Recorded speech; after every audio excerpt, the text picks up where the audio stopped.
if someone tries to scruff a rabbit, they're out the door. We are currently on our way to see Dr. Cleary. They're not using one of these. When I've seen what they charge for dogs and cats to get like urine cultures and blood work, it's actually more than we charge, which wow. You ready to go to the vet? You ready to see Dr. Cleary?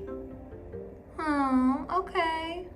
Hey y'all, so we are currently on our way to the Center for Avian and Exotic Medicine here in New York City to see Dr. Cleary, our special exotics vet.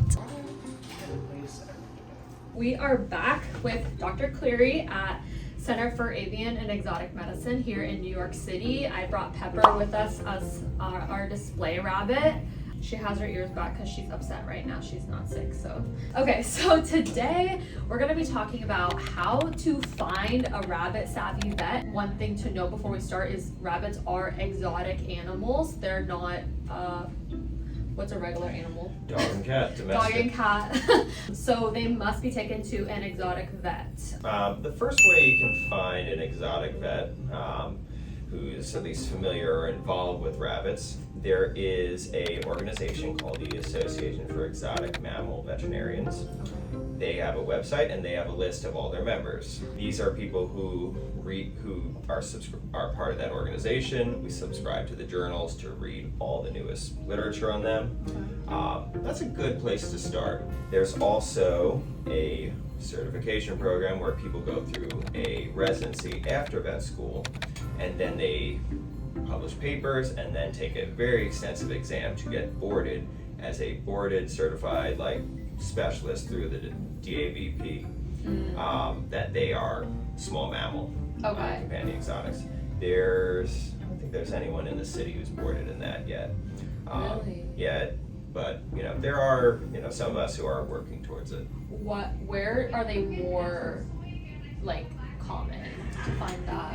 It really depends. Usually these are veterinarians who have done a residency and are dedicated to doing only exotics, so you won't find them in a typical dog and cat hospital. Right. Maybe a referral hospital. Would you say in places that are more rural? It's going to be essentially impossible. Really? Though I've seen there's people in more small towns that just like that. Cool. Good to know. So say that you take your rabbit. So this actually did happen to me. There was a hospital here in the city, I won't say where, and they said that they had a rabbit savvy veterinarian, but it was an everyday regular hospital for cats and dogs and stuff. How would I have known whether or not that doctor was the right rabbit doctor for me? So if they weren't boarded in small mammal exotics or another exotic certification, you're going to look on the AEMV website. Okay. That'll help you at least know who's reading the current literature on rabbits, who's part of this organization, who goes to these conferences. Little tips and tricks I look for when I'm looking for an exotics vet or telling people about it. Number one, ideally we should work in a place where there are no dogs and cats. You wouldn't put a gazelle in the same waiting room as a lion. I'm a firm believer that a rabbit does not belong in the same waiting room as a dog or cat, or a hawk. Something that will trigger their sympathetic nervous system, oh God, I'm going to get eaten. Right. That's not what we want. Now, there are some dog and cat vets that are very rabbit savvy, but you want to look out for some other things. Now, if they're not using one of these, this is an oral speculum. This is how we properly look at the back of the teeth of rabbits. Yes. If they are not looking in the mouth of your rabbit with one of these, they're probably not seeing very many rabbits. Now, there's someone who will see a rabbit a couple times a week. Do you trust them, or someone who sees 2 or 3 rabbits a day? Right. To know what normal is. So, is that specifically only for rabbits? We use it for all small mammals, so our guinea pigs, our chinchillas.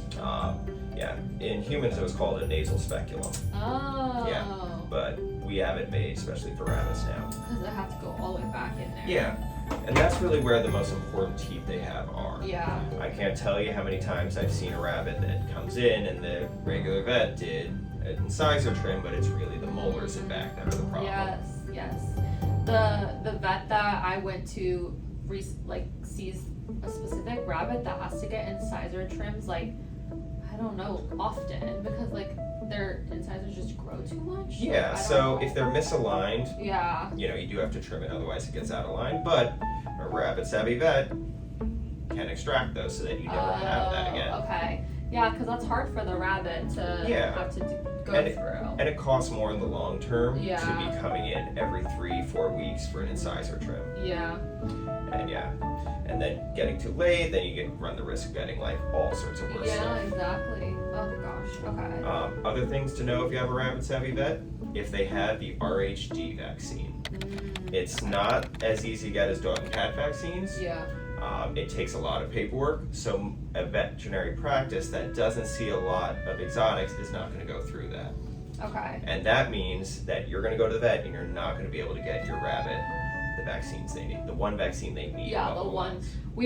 We have a video coming out, if it's not already out, about the specific RHD vaccine, and he speaks more about that and how hard it is to like get the vaccine. I guess some veterinarians don't want to go through that process. Yeah, because it's not worth it. Largely, it does exotics that doesn't generate the income for a hospital that a dog and cat does. Yeah. So like it doesn't really make sense for them to go through all that. Do you think that's just because like they're less common as a pet? Well, I think it's a lot because for one, there's only one company that does insurance for them, so most Right. people don't have them insured. Yeah. There's a tradition where you often struggle to get people to take care of their exotic pets. They just say, I didn't know there was a vet. Yeah. Right. Or, oh, they're too small. They're not too small. I mean, I spay mice. Yeah. Now, that ends up perpetuating this thing where people just don't want to spend large amounts of money. So we actually subsidize our surgeries and our blood work. So it's like a third less than what dog and cat practices are charging owners. Wow. And people still complain about it. Yeah, I was gonna say like I thought exotics cost more money than regular. No. When I've seen what they charge for dogs and cats to get like urine cultures and blood work, it's actually more than we charge, which Wow. yeah. Oh my gosh. Yeah. Oh. The upcharge is a lot. There's a lot more training for the staff. Yeah. Yeah. So would you say the staff here is all trained in exotics? Yeah. And Okay. we don't allow anyone to handle a rabbit or any animal until we know for sure that they can hold it right. Yeah. Rabbits, if someone tries to scruff a rabbit, they're out the door. If anyone ever scruffs a rabbit in a vet office, Oh no. that is, whether it's the doctor or the assistants, it comes down to even the front desk should know how to respect these creatures. Yeah, make sure if they can't spay or neuter your rabbit, they're probably not very rabbit savvy. Okay. Spaying is essential for female rabbits. Yeah. If they're not spayed, 60% of them are going to get uterine adenocarcinoma by the time they're 2 or 3. So if they're not recommending to spay them, or they're saying they can't, that would be something that makes me feel uncomfortable as an Yeah. owner.